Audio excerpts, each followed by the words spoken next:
Prázdny dom, mladý pár vchádza dnu a o pár hodín neskôr leží pod prevráteným sekretárom mŕtva dievčina. Ak ste si mysleli, že susedské okno slúži len na vetranie, slečna Butterworthová vás presvedčí o opaku. Vítajte v podcaste Knižné poklady. Ja som Alica a dnes počúvate pokračovanie napínavého príbehu Škandál u susedov. V predchádzajúcej epizóde som vám predstavila slečnu Butterworthovú, nenápadnú, ale neústupnú susedku z Gramercy Parku, ktorá v noci zo 17. na 18. septembra 1895 videla, ako do opusteného domu Van Burnemovcov vošiel mladý muž so ženou.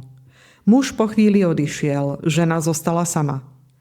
Na druhý deň, znepokojená tichom, slečna Butterworthová privolala policajta a spolu s čudne nervóznou upratovačkou vošli dnu. A našli telo mladej ženy pod spadnutým kusom nábytku. Začalo sa vyšetrovanie, prišiel lekár aj detektív Grice a naša susedka poskytla prvú výpoveď o tom, čo v noci videla. Jedna osoba sa však správala podivne. Upratovačka. A otázka zostáva. Bola to nehoda, samovražda alebo niečo horšie? 3. kapitola. Amélia objavuje samu seba. Na samom konci domu Van Burnemovcov je malá miestnosť. Tam som sa utiahla po rozhovore s pánom Griceom. Vybrala som si najpohodlnejšiu stoličku, usadila sa a ponorila do vlastných myšlienok. A s prekvapením som zistila, aké potešenie mi to prináša. A to aj napriek stovkám povinností, ktoré ma čakali len o pár metrov ďalej, na druhej strane múru. Samota mi v tej chvíli padla vhod. Potrebovala som si to celé premyslieť. Až dovtedy som si vlastne neuvedomovala, že mám nejaký zvláštny talent. Môj otec, rozumný a bystrý muž starej novoanglickej školy, neraz poznamenal, že Araminta, tak ma pôvodne pomenovali, nájdete to aj v rodinnom rodokmeni, aj keď dnes sa podpisujem ako Amélia a trvám na tom, aby ma tak aj oslovovali. Araminta znie ako nejaký sentimentálny výmysel z minulého storočia. A to ja veru nie som. Takže, že Araminta raz zanechá svoju stopu vo svete. Hoci nikdy nepovedal, v akej oblasti. A keďže bol múdry muž, ani sa mu nečudujem. Vedel, kedy radšej mlčať. Dnes už viem, že mal pravdu. Od tej chvíle, ako ma táto vražda, na prvý pohľad jednoduchá, no v zápätí zamotaná, vtiahla do deja, cítim v sebe niečo ako vyšetrovateľskú horúčku. A nejaké logické argumenty ju nevedia schladiť.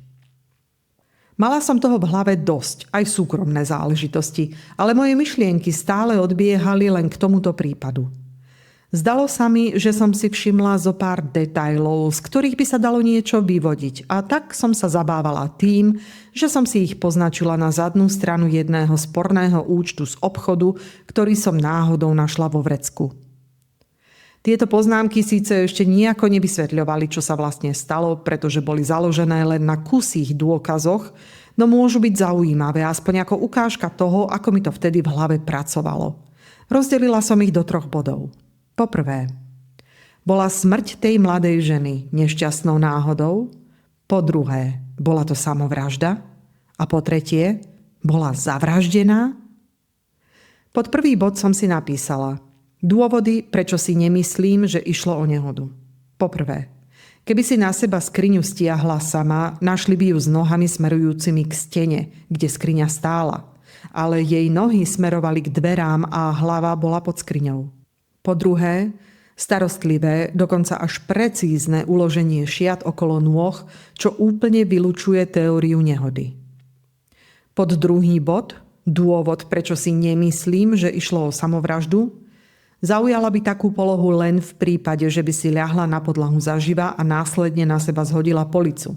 Takáto teória je očividne absurdná a nepriateľná. A pod tretí bod, dôvod, prečo si nemyslím, že išlo o vraždu, musel by ju niekto pevne držať na podlahe, kým by na ňu prevrátil skriňu. Lenže pokojná poloha jej rúk a nôh vôbec nenasvedčovala boju alebo zápasu. A napokon som si napísala: dôvody, prečo uvažujem nad vraždou. Poprvé, do domu nevošla sama, sprevádzal ju muž. Zdržal sa asi 10 minút, potom rýchlo vyšiel a bez jediného pohľadu späť zmizol hore ulicou. Pôsobil nervózne a ako by sa chcel čo najrýchlejšie vypariť. Po druhé, vchodové dvere, ktoré odomkol pri vstupe, pri odchode nezamkol. Zatvorili sa len na západku. Napriek tomu, že mohol kedykoľvek vojsť späť, ani sa len neotočil. Po tretie, usporiadanie sukne nasvedčuje, že sa jej niekto po smrti starostlivo dotýkal. Nič z toho, ako vidíte, nebolo jednoznačné. Všetko to boli len dohady. A predsa, moje podozrenie smerovalo najviac k vražde. Našťastie som už mala za sebou ľahký obed, inak by som to do tretej, keď si ma dali zavolať, asi nezvládla. Prítomnosť súdneho vyšetrovateľa som tušila v dome už nejaký čas predtým, než ma formálne privolali. Bol v prednom salóne, tam, kde ležalo telo toho dievčaťa. A keď som sa k nemu blížila, vrátil sa mi ten známy pocit slabosti, ktorý ma takmer premohol už pri prvom pohľade na mŕtvu. Ale ovládla som sa. Kým som vošla, bola som opäť úplne sama sebou. V miestnosti bolo viacero pánov, no všimla som si len dvoch. Jeden z nich bol evidentne súdny vyšetrovateľ, druhý môj starý známy pán Grice. Podľa jeho živej gestikulácie som usúdila, že prípad sa čoraz viac zamotáva a z detektívneho hľadiska je čoraz pútavejší. Toto je tá svedkyňa? Spýtal sa súdny vyšetrovateľ, keď som vstúpila. Volám sa slečna Butterworthová, odpovedala som pokojne. Amélia Butterworthová. Bývam hneď vedľa a bola som pritom, keď sme objavili telo tej úbohej zavraždenej ženy. Zavraždenej? Zopakoval a podvihol obočie. Prečo si myslíte, že bola zavraždená? Namiesto odpovede som vytiahla z vrecka pokrčený účtovný lístok, na ktorom som si predtým načarbala svoje postrehy. Prečítajte si to. Povedala som a podala mu papier. Prekvapene sa na mňa pozrel, ale lístok si vzal. Po chvíľke váhania ho začal čítať a zatiaľ, čo jeho oči prechádzali po mojich poznámkach, výraz v jeho tvári prešiel z úžasu do niečoho, čo by sa dalo nazvať neochotným uznaním. Potom bez slova posunul papier detektívovi. Pán Grice medzi tým vymenil svoj kúsok rozbitého porcelánu za poriadne ohryzenú a mnohokrát použitú ceruzku. Pozrel na súdneho vyšetrovateľa s jemne pobaveným výrazom, krátko sa zamračil a ceruzku si strčil do vrecka. Až potom si začal čítať môj ledabolo popísaný papierik. No teda, máme tu dvoch vyšetrovateľov v akcii, poznamenal súdny vyšetrovateľ s potmehúckým úsmevom. Obávam sa, že budem musieť kapitulovať pred spojenými silami. Slečna Butterworthová, ideme nadvihnúť tú skriňu. Myslíte, že to zvládnete? Zvládnem všetko, ak ide o spravodlivosť, odpovedala som bez váhania. Výborne, tak sa zatiaľ posaďte, ak vám to nevadí a keď bude telo celé viditeľné, zavoláme vás. Ustúpil dozadu a dal pokyn, aby z priestoru okolo tela odniesli hodiny a rozbitý porcelán. Keď hodiny odložili na kraj krbu, jeden z prítomných poznamenal. Keby tie hodiny šli, mohli byť výborným svedkom. Ukázali by presný čas pádu. No bolo očividné, že nešli už celé mesiace, takže nik sa neunúval odpovedať. Dokonca ani pán Grice na ne nepozrel. Všetci sme totiž vedeli, že ručičky stoja na 3 minúty pred 5. Povedali mi, aby som si sadla, no nedokázala som to. Postavila som sa vedľa detektíva a sledovala, ako ťažký kus nábytku pomaly dvíhajú a stavajú späť k stene. S každým centimetrom sa odhaľovala horná časť tela, ktorá bola doteraz ukrytá. To, že som sa nezrútila, bolo samo o sebe dôkazom, že otec možno predsa len vedel, čo hovorí, keď mi prorokoval výnimočné schopnosti. Pohľad, ktorý sa mi naskytol, by totiž otriasol aj silnejšími povahami a rozochvel by aj najchladnejšie srdce. Súdny vyšetrovateľ sa mi zadíval do očí a mlčky ukázal na telo ženy. Je to tá, ktorú ste videli včera večer vchádzať do domu? Pozrela som na jej oblečenie. Na krku mala uviazaný krátky letný plášť s mašľou z ozdobnej stužky a prikývla som. Pamätám si ten plášť. povedala som. Ale kde má klobúk? Mala ho na hlave. Počkajte, skúsim si ho vybaviť. Zavrela som oči a snažila sa spomenúť si, ako vyzerala, keď stála pri koči a platila drožkárovi. A podarilo sa. O chvíľu som už mohla s istotou povedať, že mala klobúk z mäkkého filcu, z ktorého na jednej strane vystupovalo pierko alebo veľká mašľa. Takže je potvrdené, že ide o tú istú ženu, skonštatoval detektív a zohol sa, aby spod tela mŕtvej vytiahol klobúk. Ten sa nápadne podobal na môj opis, až tak, že nikto nepochyboval, že ide o ten istý. Ako keby o tom mohli byť nejaké pochybnosti. Chcela som poznamenať, no súdny vyšetrovateľ ma rýchlo prerušil. Vysvetlil, že ide len o formálnosť a gestom naznačil, aby som ustúpila, keďže sa chcel k telu priblížiť lekár. Už som sa chystala ustúpiť, keď mi v hlave skrsla myšlienka. Natiahla som ruku ku klobúku. Dovoľte mi si ten klobúk ešte na chvíľu prezrieť, požiadala som. Pán Grice mi ho bez slova podal a ja som si ho dôkladne prezrela, zvonku aj zvnútra. Je poriadne pokrčený, poznamenala som. A rozhodne nevyzerá ako nový, ale napriek tomu ho mala na sebe len raz. Ako to viete? Spýtal sa súdny vyšetrovateľ. Nech vám na to odpovie ten druhý odborník. Odvetila som stroho a podala klobúk späť detektívovi. Okolo mňa sa ozvalo tlmené zamrmlanie. Nevedela som, či to bolo pobavenie alebo nesúhlas a úprimne bolo mi to jedno. Práve som sa dostávala k niečomu podstatnému a názory ostatných ma nezaujímali. Ani tieto šaty nenosila dlho, pokračovala som. Ale topánky? Tie už majú niečo nachodené. Nie sú síce staré, ale je vidieť, že v nich už chodila po ulici. Na rozdiel od spodného lemu sukne. Ten je úplne čistý. A všimli ste si? Nemá na rukách rukavice. To znamená, že medzi príchodom a útokom prešlo aspoň pár minút. Dosť na to, aby si ich stihla vyzliecť. Ste v skutku bystrá, zašepkal mi do ucha hlas. Napoli obdivný, napoli ironický. Spoznala som ho okamžite. Detektív Grice. Ale ste si istá, že rukavice vôbec mala? Všimli ste si, či ich mala na rukách, keď vchádzala? Nie, priznala som úprimne. Ale takto elegantne oblečená žena by do takéhoto domu nevošla bez rukavíc. Bol teplý večer, poznamenal niekto zozadu. To je mi jedno. Tie rukavice sa nájdu, tak ako sa našiel jej klobúk. A keď ich nájdete, budú obrátené na ruby. Prsty budú vnútri presne tak, ako ich stiahla z ruky. To by som ešte pripísala teplému večeru. Napríklad tieto? Ozval sa pokojný hlas. Zľakla som sa. Spoza môjho pleca sa totiž zrazu zjavila ruka, v ktorej visel pár rukavíc rovno pred mojimi očami. Áno, presne také. Zvolala som možno až príliš víťazoslávne. Našli ste ich tu? Sú jej? Tvrdíte, že takto mali vyzerať. Áno, aj to zopakujem, prikývla som. Tak mi dovoľte, aby som vám zložil poklonu. Našli sme ich tu, na mieste činu. Ale kde presne? Vyhrkla som. Myslela som si, že som ten koberec prehliadala poriadne. Usmial sa. Nie na mňa, ale na tie rukavice.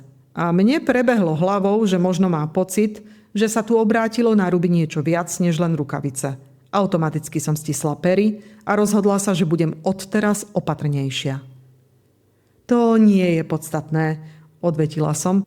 Aj tak sa všetko vyjasní počas vyšetrovania. Pán Grice prikývol a schoval rukavice späť do vrecka. A spolu s nimi, ako sa zdalo, aj kúsok svojej ústretovosti a trpezlivosti.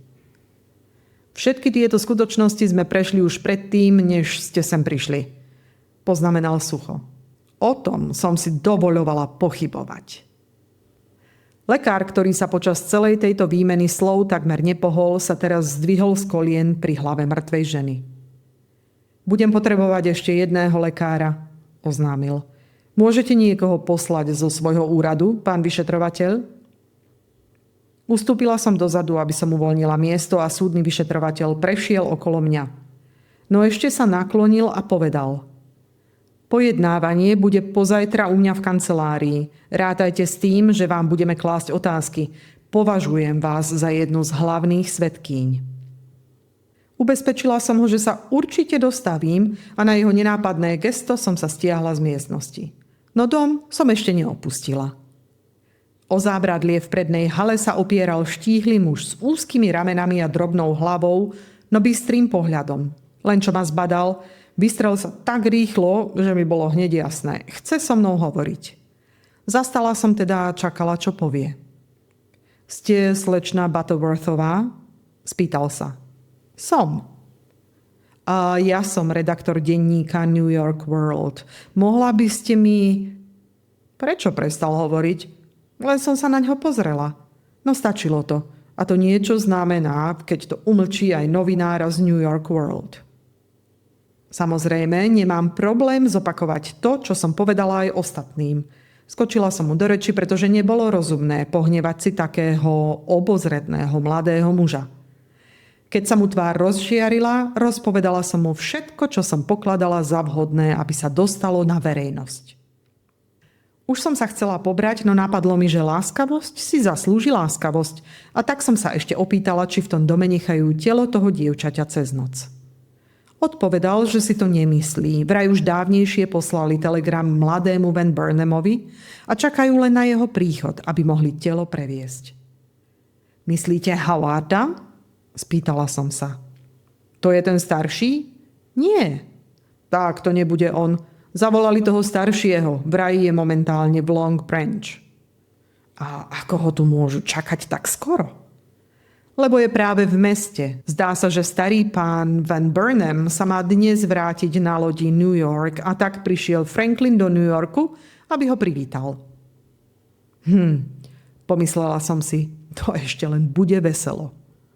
A v tom mi konečne napadlo, že som sa ešte poriadne nenajedla, že som nedala pokyny ohľadom závesov, ktoré mali dnes vešať a spomenula som si aj na všetky tie ďalšie dôvody, pre ktoré som vlastne mala byť doma. Zrejme som sa neovládala tak dokonale, ako si o sebe zvyknem myslieť. Vždy si totiž zakladám na tom, že si viem zachovať pokoj za každých okolností. No on si všimol môj nepokoj a okamžite mi ponúkol rameno, aby ma odprevadil cez dav späť k môjmu domu. Už som to chcela prijať, keď v tom prudko zazvonil zvonček pri dverách a obaja sme automaticky zastali. Nový svedok, zašepkal mi reportér do ucha. Alebo telegram pre vyšetrovateľa. Snažila som sa tváriť ľahostajne a zrejme sa mi to celkom podarilo, lebo po chvíli na mňa šibalsky pozrel a dodal. Nechcete tu zostať dlhšie? Nič som nepovedala, ale myslím, že môj postoj na ňo urobil dojem. A zda mu došlo, že vybehnúť z domu v momente, keď niekto vchádza, by bolo vrcholne neslušné. Dvere otvoril policajt a keď sme zbadali, kto stojí vonku, som si istá, že nie len ja, ale aj reportér bol vďačný, že sme sa riadili pravidlami etikety a zostal v dome. Bol to mladý pán Van Burnham, Franklin, teda ten starší z bratov, ten serióznejší a rešpektovanejší. Bol celý červený, rozrušený a pohľadom by najradšej zničil celý ten dav, ktorý ho na vlastnom prahu obkľučoval. Keď vošiel dnu, ešte sa nahnevane otočil a vtedy som si všimla, že na druhej strane ulice stojí drožka so strechou plnou batožiny. Z toho som usúdila, že sa nevrátil do otcovho domu sám. Čo sa to tu deje? Čo to má znamenať? Vybuchol, len čo sa dvere za ním zatvorili a ocitol sa tvárou v tvár asi pol tuctu cudzích ľudí, medzi ktorými sme boli najvýraznejšie tváre práve ja a reportér. Zrazu sa objavil pán Grice, neviem odkiaľ, a odpovedal na miesto nás. Je to mimoriadne nepríjemná udalosť, pane. V tomto dome sme našli mŕtvu mladú dievčinu. Zavalila ju jedna z vašich skríň v salóne. Mladá dievčina? Zopakoval. Ach, ako som v tejto chvíli ďakovala za svoju výchovu, ktorá mi zakazovala narušiť pravidlá slušnosti. Tu? V tomto zamknutom dome? Aká mladá dievčina? Veď určite myslíte nejakú starú pani slúžku, upratovačku alebo niekoho takého. Nie, pán Van Burnham, odpovedal mu pokojne pán Grice. Myslíme to presne tak, ako sme to povedali. Hoci presnejšie by bolo nazvať ju mladou dámou. Je oblečená veľmi módne. Prepáčte, ale výraz, ktorý pán Van Burnham použil, sa jednoducho nedá v tejto verejnej podobe zopakovať. Vtedy som mu to prepáčila, no nebudem uchovávať jeho výbuchy, nerozvahy ešte aj na papieri.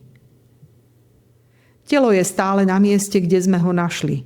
Pokračoval pán Grice tým svojím tichým, takmer otcovským tónom. Nechcete sa na ňu pozrieť? Možno ju poznáte. Ja? Pán Van Burnham bol očividne šokovaný. Ako by som ju mal poznať? Určite nejaká zlodejka, ktorú zabil nábytok pri krádeži cudzieho majetku. Možno, odvetil lakonicky pán Grice. A mňa to tak nahnevalo, lebo to mohlo môjho mladého suseda zviesť na falošnú stopu, že som urobila presne to, čo som sama sebe zakázala. Vystúpila som z tieňa a zapojila sa do rozhovoru. Ako to môžete povedať? Zvolala som. Keď vieme, že ju do domu vpustil mladý muž s kľúčom krátko po polnoci a potom ju tu nechal samotnú, aby sa v tejto prázdnej vile utrápila k smrti. V živote som už vyvolala nejednú senzáciu, no žiadna z nich sa nerovnala tejto. V okamihu sa na mňa upreli všetky pohľady, až na jeden. Pohľad detektíva smeroval na sochu leva, ktorý zdobil zábradlie schodiska. A ten pohľad bol poriadne prísny, hoci sa hneď zmenil na opatrný, keď sa mladý muž otočil ku mne a prudko sa opýtal. Kto to tvrdí? Slečna Butterworthová? Prepáčte, madam, ale obávam sa, že som celkom nepochopil, čo ste tým mysleli. Zopakovala som teda svoju vetu. Tentoraz spokojne, ale jasne a zreteľne. Pán Grice stále hľadel na bronzovú figúrku, ako by s ňou práve preberal všetky fakty prípadu. No ja som videla, že jeho myseľ je úplne prítomná. Keď som dohovorila, tvár pána Van Burnhama sa zmenila. A s ňou aj jeho správanie. Stál rovnako vystretý ako predtým, ale už bez tej okázalej sebaistoty. Stále pôsobil netrpezlivo a ponáhľal sa, ale bolo to iné ponáhľanie, iná netrpezlivosť. Kútiky pier pána Gricea sa nepatrne pohli. Všimol si tú zmenu, ale zrak nespustil z bronzovej sochy. To, čo ste práve povedali, je skutočne pozoruhodné, poznamenal pán Van Burnham a prvýkrát v živote sa mi mierne uklonil. Neviem, čo si o tom myslieť, stále si však stojím za tým, že išlo o zlodejku. Zavraždená hovoríte? Naozaj mŕtva? Nuž, dal by som $500, keby sa to v tomto dome nikdy nestalo. Počas týchto slov pomaly kráčal k dverám salónu. A len čo ich otvoril, pán Grice bol okamžite po jeho boku. Zavrú tie dvere? Zašepkala som smerom k reportérovi, ktorý situáciu sledoval rovnako pozorne ako ja. Obávam sa, že áno. Zamrmlal. A aj zavreli. Pán Grice mal zjavne dosť mojej prítomnosti a rozhodol sa, že ma jednoducho nechá vonku. No ešte predtým, než ťažké dvere úplne zapadli, zachytila som útržok slov a na zlomok sekundy som zazrela tvár pána Van Burnhama. Tie slová zneli. Och, až takto zle? Veď ju nemôže nikto spoznať. A ten pohľad? Ten mi prezradil viac, než všetky jeho predchádzajúce vety. Bol otrasený, oveľa viac, než by si prijal dať najavo. A takéto silné rozrušenie úplne odporovalo tomu, čo práve vyslovil. 4. kapitola. Silas Van Burnham. Aj keby som bola doma akokoľvek potrebná, v tejto chvíli jednoducho nemôžem odísť. Nemôžem to zosúladiť so svojím pocitom povinnosti a svedomím. Zverila som sa reportérovi, pričom som sa snažila pôsobiť rozumne a sebaovládane. Pán Van Burnham sa ma možno bude chcieť na niečo spýtať. Samozrejme, prikývol. Máte úplnú pravdu. Vy máte vždy pravdu, tak sa mi zdá. Keďže som netušila, čo tým presne myslel, zamračila som sa, čo je mimochodom vždy rozumné, keď človek niečomu nerozumie, teda ak si chce zachovať dojem nezávislosti a odolnosti voči lichôtkam. Nechcete si sadnúť? Navrhol. Na konci haly je voľná stolička. Ale sadnúť som si nemusela. Opäť zazvonil vchodový zvonček a súčasne sa otvorili dvere do salónu, z ktorých vyšiel pán Franklin Van Burnham práve v tej chvíli, keď do predsiene vstúpil jeho otec, pán Silas Van Burnham. Otec, ozval sa syn s nepokojným výrazom. Nemohol si počkať? Starší pán, ktorý zjavne práve vystúpil z parníka, si podráždene utrel čelo. Ten výraz som u neho už videla a aj pri oveľa menšej záťaži. Počkať, keď mi v ušiach vrieska dav o vražde, Izabela vedľa mňa omdlieva a Caroline na protilahlom sedadle chytá okolo úst ten modrastý odtieň, ktorého sa tak obávame v horúčave. Nie, synak. Keď sa niečo deje, chcem vedieť, čo to je. A zjavne sa tu niečo deje. Nejaká ďalšia Howardová. Ale syn mu skočil do reči. Chytil ma za ruku a rýchlo ma predstavil. Otec, slečna Butterworthová, naša susedka, býva hneď vedľa. Aha, no áno, slečna Butterworthová, ako sa máte, madam? Čo tu do čerta robí? Zamrmlal. Nie až tak potichu, aby som nepočula nie len nadávky, ale aj nie práve lichotivú poznámku na moju adresu. Poď dnu, otec, a vysvetlím ti to, naliehal syn. Ale kde si nechal Izabelu a Caroline? Nechal si ich v drožke medzi tými revúcimi ľuďmi? Povedal som Kočišovi, aby šiel ďalej. Tipujem, že sú už aspoň v polovici bloku. Tak poď dnu, len sa priprav, niečo sa tu stalo, smutná nehoda, uvidíš krv, len ťa prosím, nedaj sa tým vyviesť z miery. Krv?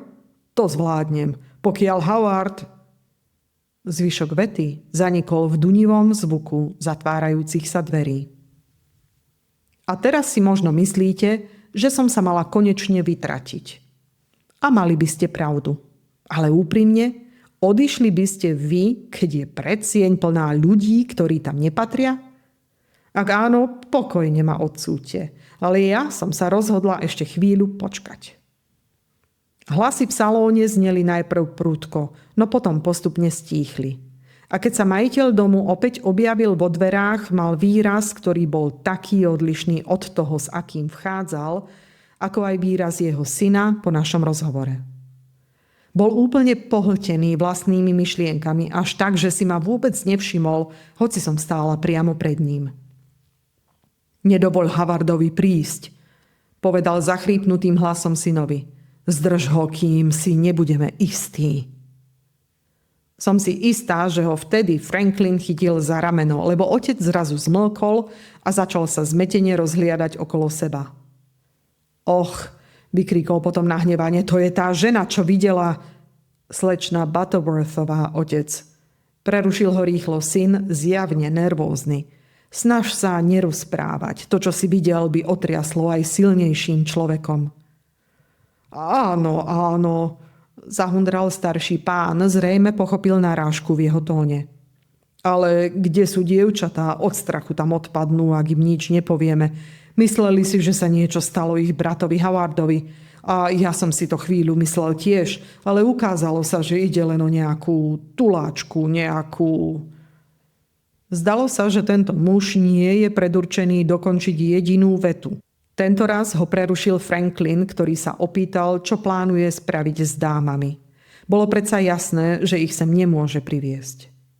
Nie, odpovedal otec, no s tým zasneným nelogickým tónom, ktorý majú ľudia, čo sú duchom úplne inde. Asi ich budem musieť vziať niekde do hotela. Aha, nápad. Zrazu som pocítila, ako mi do líc stúpa horúčava. Uvedomila som si, aká príležitosť sa mi naskytla. Musela som si dať chvíľku pauzu, aby som neznela príliš horlivo. Dovoľte mi preukázať susedskú službu, ozvala som sa napokon. Rada ponúknem mladým dámam ubytovanie na noc. Bývam hneď vedľa, je tam ticho a pokoj. Ale toľko starostí... namietol pán Franklin. To je presne to, čo potrebujem. Trochu rozptýlenia, aby som sa upokojila, odpovedala som. Budem rada, ak príjmu moju ponuku a ak budú aj oni radi. To určite budú, vyhlásil starý pán. Nemôžem sa s nimi predsa naháňať po meste a hľadať voľné izby. Slečná Butterworthová je veľmi láskavá. Choď po ne, Franklin, nech mám aspoň o starosť menej. Mladý muž sa uklonil. Ja som sa uklonila tiež a konečne som sa chystala odísť z miesta pri schodisku, keď som už po 3. krát pocítila, ako mi niekto potiahol šaty. Naozaj si za tým stojíte? Zašepkal mi hlas priamo do ucha. Myslím tú historku o tom mladom páre, čo vošiel do domu v noci.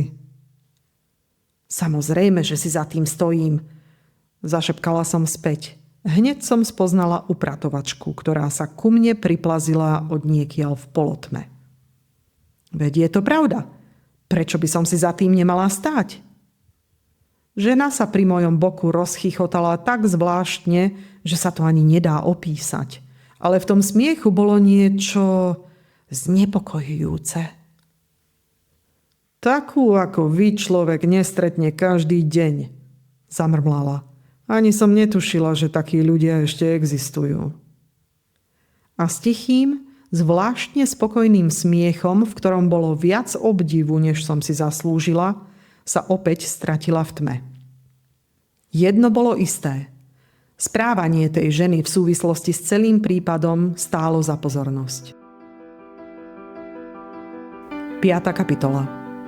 To nie je nikto, koho poznám. Slečny Van Burnhamové som privítala s presne takou dávkou srdečnosti, aby bolo jasné, že ich pozvanie do môjho domu nevychádzalo z nejakých nízkych pohnútok. Ubytovala som ich v izbe pre hostí, no zároveň som ich pozvala do prednej izby, pokiaľ sa na ulici bude diať niečo zaujímavé.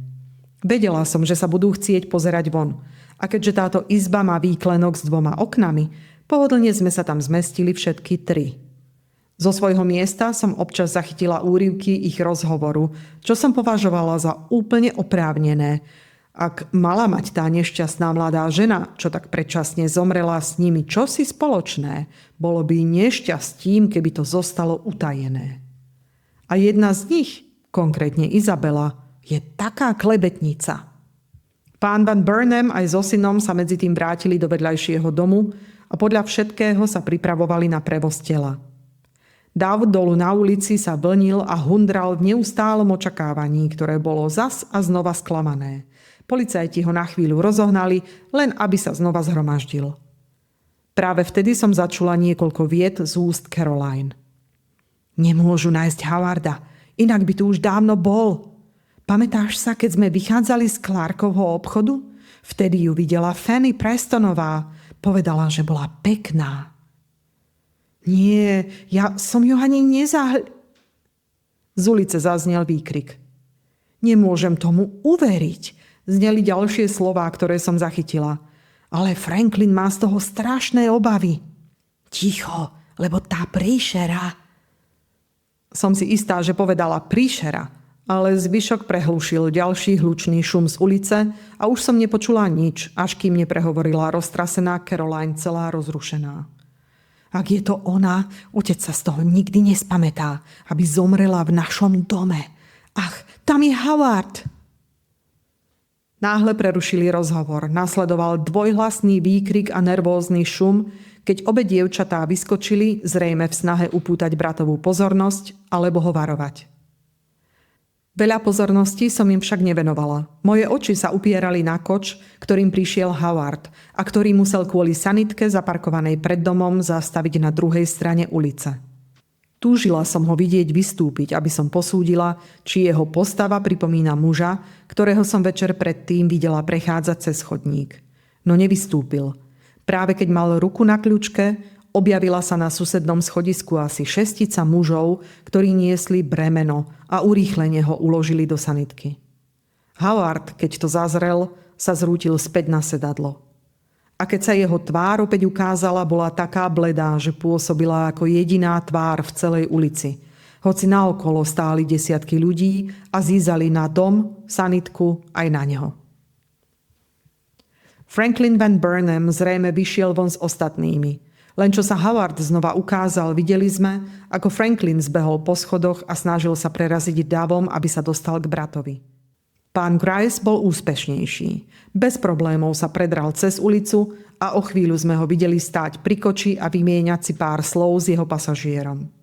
O chvíľu cúvol, niečo povedal Kočišovi, vyskočil do koča k Howardovi a obaja sa rýchlo odviezli. Sanitka ich nasledovala rovnako ako časť davu. A len čo sa podarilo zohnať drožku, pán Van Burnham a jeho syn sa vydali po tej istej ceste, čím nás 3 ženy nechali v napätí, ktoré sa v prípade jednej z nás skončilo nervovým záchvatom, podobným kolapsu. Mám na mysli samozrejme Caroline. Trvalo nám s Izabelou dobrú polhodinu, kým sme ju dali ako tak dokopy. A keď už bola schopná dýchať, Izabela dostala hysterický záchvat. Slabý, imitujúci stav tej druhej, ale o to neznesiteľnejší. Rázne som ju vyliečila pohľadom a dala jej najavo, že mňa s tým dojímať nebude. A, čuduj sa svete, prešlo ju to. Keď sa obe konečne spamätali, dovolila som si jednu poznámku. Človek by si pomyslel, že ste tú mladú ženu odvedľa poznali. Izabela rázne pokrútila hlavou, kým Caroline povedala: ten rozruch na mňa tak pôsobí. Nikdy som nebola silná povaha a toto je naozaj strašný spôsob, ako sa vrátiť domov. Kedy sa vrátia otec a Franklin? Bolo od nich kruté, že odišli bez jedinej povzbudivej poznámky. Možno si nemysleli, že osud tej neznámej ženy má pre vás nejaký význam. Sestry Van Burnhamové boli odlišné, čo sa výzoru aj povahy týka, no v tej chvíli boli rovnako zaskočené. Sklopili pohľad a správali sa tak zvláštne, že som sa bez akéhokoľvek náznaku hystérie, na čo som dodnes celkom hrdá, začala sama seba pýtať, kam to celé povedie a do akej miery sa do toho ešte zapletiem, kým vyjde pravda najavo. Pri večeri sa slečny Van Burnhamové správali presne tak, ako sa podľa nich patrí v lepšej spoločnosti. Nuž, prispôsobila som sa. Po svojom. Môj štýl sa od ich výrazne líši, no dovolím si tvrdiť, že je rovnako pôsobivý. Výsledkom bola večera, aká sa len tak nevidí. Dôstojná, formálna a trochu stiesnená. Na stôl som dala svoj najlepší porcelán, ale jedálny lístok som nejako nerozšírila. Práve naopak. Jedno entrée, na ktoré je moja kuchárka mimoriadne hrdá, som ciele nevynechala. Nepotrebujem, aby si tie pyšné slečny mysleli, že som sa pre ne nejako zvlášť namáhala. Nech si radšej myslia, že som skúpa a že dobrému jedlu veľmi neholdujem. Entrée teda zostalo v kuchyni. Večer sa u nás zastavil ich otec. Vyzeral zúfalo a z jeho zvyčajného teatrálneho vystupovania zostala len polovica. V ruke držal pokrčený telegram a rozprával veľmi rýchlo, ale nič pre mňa podstatné neprezradil a tak som mladým dámam popriala dobrú noc s takmer rovnakým množstvom otázok, s akými som popoludní opustila ich dom. Zatiaľ, čo ja som ešte tápala, inde sa odohrala scéna, na ktorú sa tak skoro nezabudne. U pohrebníka, kam priviezli telo neznámej ženy, sa večer odohrala scéna ako z divadla. Napätá a dramatická. A keďže som ju odvtedy počula opísanú do najmenších podrobností, pokúsim sa vám ju teraz prerozprávať tak verne, ako len viem, ako nestranný pozorovateľ. Tak, a kým my ešte stále tápeme v otázkach a dojmoch, niekde inde sa už začína odohrávať čosi, na čo sa len tak nezabúda. Ale o tom až na budúce. V ďalšej epizóde sa totiž ocitneme na mieste, kde sa pravda nedá obísť ani prikryť. Hoci by si to niektorí veľmi želali. Ak ste zvedaví, ako sa veci budú vyvíjať ďalej, určite si zapnite odber, aby vám nič neušlo. Počujeme sa o týždeň. A dovtedy sa majte susedsky pozorne, podozrievavo a možno aj trošku netrpezlivo. Alebo jednoducho tak, ako máte svoje knihy najradšej.